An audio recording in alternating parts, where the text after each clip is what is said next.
আজকের গল্পটা হলো এসকে সাবির বসকে নিয়ে। গল্পের শুরু ভারতের পশ্চিমবঙ্গের মহানগরী কলকাতা থেকে।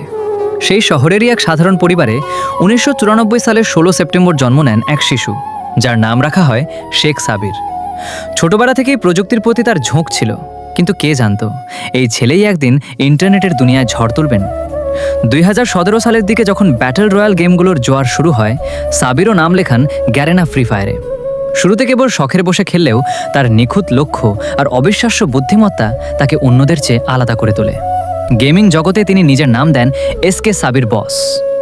সাবিরের জনপ্রিয়তা আকাশচুম্বী হয় যখন তিনি ফ্রি ফায়ার র্যাঙ্ক সিজন 9-এ বিশ্বের অন্যতম শীর্ষ খেলোয়াড় হিসেবে নিজের নাম লেখান। তার সিগনেচার বস স্টাইল এবং গ্র্যান্ডমাস্টার লবিতে দাপুটে খেলা দেখে লক্ষ লক্ষ মানুষ তার ভক্ত হয়ে যায়। 2019 সাল থেকে তিনি তার ইউটিউব চ্যানেল এসকে সাবির গেমিংয়ে ভিডিও দেওয়া শুরু করেন, যা আজ 6 মিলিয়নেরও বেশি সাবস্ক্রাইবার পূর্ণ করেছে। তার এই জনপ্রিয়তার ঢেউ এসে লাগে বাংলাদেশেও। বাংলাদেশি ইউটিউবার ইটস কাবো ও অন্যান্য জনপ্রিয় গেমারদের সাথে তার দারুণ বন্ধুত্ব ও অনেক ভিডিও থাকায় অনেক বাংলাদেশি ভক্ত ভুল করে তাকে নিজেদের দেশের প্লেয়ার মনে করেন। যদিও তিনি মনে প্রাণে একজন ইন্ডিয়ান, কিন্তু বাংলাদেশি সার্ভারেও তার আধিপত্য ছিল প্রশ্নাতীত। মাঝে ব্যক্তিগত কারণে বা পড়াশোনার জন্য তিনি গেম থেকে কিছুটা দূরে সরলেও ভক্তদের মনে তিনি আজও সেই পুরানো লেজেন্ড হিসেবেই রয়ে গেছেন। তার নেটওয়ার্থ এখন প্রায় কোটি টাকার ঘরে।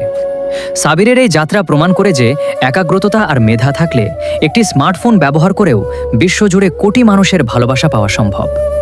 এক নজরে শেখ সাব্বির। আসল নাম শেখ সাব্বির। জন্ম 16 সেপ্টেম্বর 1994। বাসস্থান কলকাতা, পশ্চিমবঙ্গ, ভারত। পেশা ইউটিউবার ও professional gamer. YouTube SK Sabbir gaming. Free fire ID 5547955335।